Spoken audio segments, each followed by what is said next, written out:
সমস্যা বাম চোখে, কিন্তু চিকিৎসকের দায়িত্বহীনতায় অপারেশন হলো সুস্থ চোখটাই। সম্প্রতি এমন ঘটনা ঘটেছে বাংলাদেশ আই হাসপাতালে। 1.5 বছর বয়সী শিশুর বাম চোখের বদলে ডান চোখে অপারেশন করেন চিকিৎসক ডক্টর শাহেদারা বেগম।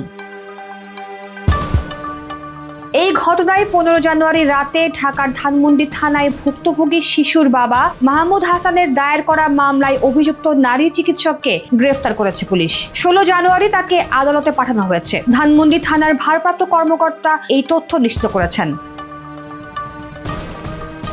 তবে ঘটনাটি গণমাধ্যমে বিকৃতভাবে উপস্থাপন করা হয়েছে বলে দাবি করেছে হাসপাতাল কর্তৃপক্ষ। Bangladesh eye hospital and institute কর্তৃপক্ষ বলছে এটি অস্ত্রোপচার বলে খবর প্রকাশ করা হলেও তা অস্ত্রোপচার ছিলই না।